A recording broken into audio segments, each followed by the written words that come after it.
Olá pessoal, vamos fazer um novo vídeo aqui sobre progressão aritmética, que a gente chama de PA.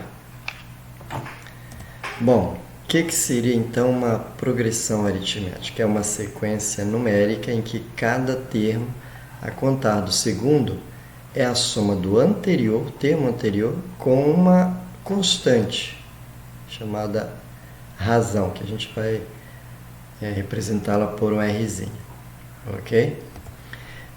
Se eu tiver uma PA, a gente vai chamar o primeiro termo de A1, segundo de A2, terceiro de A3 e assim por diante, A4, A5, A6, até o último termo, que a gente não sabe quem é. Nesse caso aqui a gente chama de AN, tá? Mas poderia ser o A7 aqui, tá? Aí teria uma PA de 7 termos. Tá, então, o primeiro a gente chama de A1, o último a gente chama de AN, o A2. Lembrando que o A2 é sempre o primeiro mais um certo valor. O A3 é sempre o A2 menos o mesmo valor aqui, que a gente chama de razão. Ok? E por essa definição que a gente acabou de dar de PA, eu posso sempre descobrir a razão de uma PA. Como é que eu vou descobrir a razão de uma PA? Fazendo a diferença entre dois termos consecutivos. Tá? Se eu pegar o A2 menos o A1, ou o A3 menos o A2, ou o A4 menos o A3, a gente vai descobrir a razão. Ok? Eu tenho um exemplo aqui. Ó. Isso aqui é uma PA. Se o exercício falasse assim, verifique se essa sequência numérica é uma PA. O que você vai fazer? Verifique se está aumentando sempre o mesmo valor. De 2 para 6 aumentou 4. De 6 para 10 aumentou 4, de 10 para 14, 4, de 14 para 18, 4, 18 para 22, 4. Então, isso aqui realmente é uma PA, porque toda vez que eu fizer a diferença de um termo pelo seu anterior, vai dar 4 aqui. Então, a razão é 4. Ok? Tem uma outra propriedade importantíssima das PAs, tá? Que é o seguinte, ó, nós temos aqui aquela PA de 6 termos, tem dois termos aqui que estão no centro, esses aqui estão um pouco mais fora e esses aqui estão nos extremos. Então toda a PA vai ter um centro aqui, tá? Se ela tiver fim, ela tem um centro. Esse termo está à mesma distância do centro do que este. Esse está à mesma distância do centro do que esse. E esses dois extremos estão à mesma distância. A soma desses termos que estão à mesma distância, que a gente fala de equidistante, dá sempre igual. 22 mais 2, 24. 18 mais 6, 24. 14 mais 10, 24. Isso é muito importante, às vezes vai nos ajudar. Ok? Nesse exemplo aqui, ó, nós temos um número par de elementos. Então, esse é o par desse, esse é o par desse, esse é o par desse. Agora, se for um número ímpar de elementos, esse termo vai ser o centro. Então, ainda dá para usar aquela propriedade? Sim, só que vai ser esse com esse, 13 mais 7, 20. E esse que está sozinho vai somar com ele mesmo. 10 mais 10, 20. 13 mais 7, 20.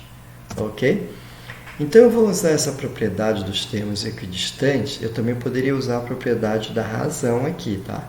Mas eu vou usar a propriedade dos termos equidistantes. Eu tenho uma PA aqui, ó, e esse A, esse B e esse C são números reais, tá? Pode ser uma fração, pode ser inteiro, pode ser raiz quadrada de número que não existe. Pode ser um número racional ou racional, tá? Porque é um número real. Então, eu quero descobrir esse A, esse B e esse C, sabendo que isso aqui é uma progressão aritmética. Ok? Depois que eu achar o A, o B e o C, eu preciso somar. Ele quer que eu calcule a soma. Ok?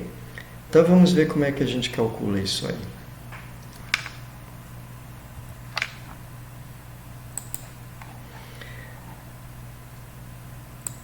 Bom, então eu vou fazer aqui, ó. Eu vou achar primeiro o B. Vou olhar esses 3 aqui como sendo uma sub-PA dessa PA maior. Eu sempre posso pegar, tá? Sempre que eu pegar 3 elementos de uma subsequência aqui, ela não deixa de ser uma PA. Então, esse termo é equidistante com esse.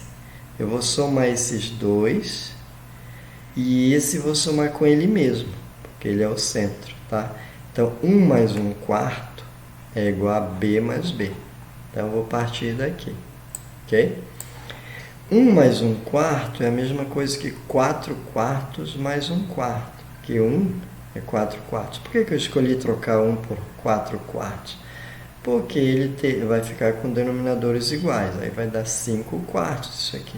5/4 é igual a 2Bs, ok? 5/4 é igual a 2Bs. Eu preciso achar o B, então eu vou eliminar esse 2 daqui, ó, e eu vou multiplicar os dois lados por meio, porque quando eu multiplico 2 por meio, vai sumir esse 2, vai ficar 1, vai ficar só o B aqui, 1B. E aqui vai ficar 5 sobre 8. Então, eu já descobri o B, tá? O B é 5 sobre 8, que é o elemento central. Agora eu vou descobrir o A. Eu também vou considerar essa subsequência aqui, ó, de 3 elementos. Aí eu vou pegar A mais 5/8 vai ser igual a 1 mais 1. Ok? A mais 5/8 é igual a 1 mais 1. 1 mais 1 é 2.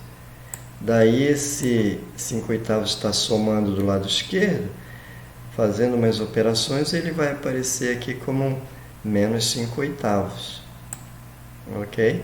E aqui eu poderia fazer 8 vezes 2, 16. 16 menos 5, 11. Mas eu vou substituir o 2 por 16/8 para você enxergar que eu estou trocando 2 por ele mesmo. Isso aqui é 2 também, só que é em forma de fração. E é uma fração que combina com essa. Então, eu vou fazer 16 menos 5 e dá 11/8. Acabei de descobrir o A. Então, já tenho, só falta o C agora, já descobri os outros. Esse C, eu poderia usar também esse trio aqui para usar os termos equidistantes, mas eu vou usar esse com ele, ó. E aí eu pego o meio. Por que eu vou escolher o centro e os extremos? Porque o centro e os extremos estão com denominadores iguais, ó. Isso vai me ajudar, vai diminuir meu trabalho aqui. Então, C mais 11/8 é igual a 5/8 mais ele mesmo, porque ele está sozinho no centro. Então, esse 11/8 está adicionando desse lado, fazendo mais operações, ele vai aparecer como subtração aqui do outro lado. Então vai dar 5/8 mais 5/8 dá 10/8, menos 11 dá menos 1/8. Então, a gente descobriu o A, o B e o C.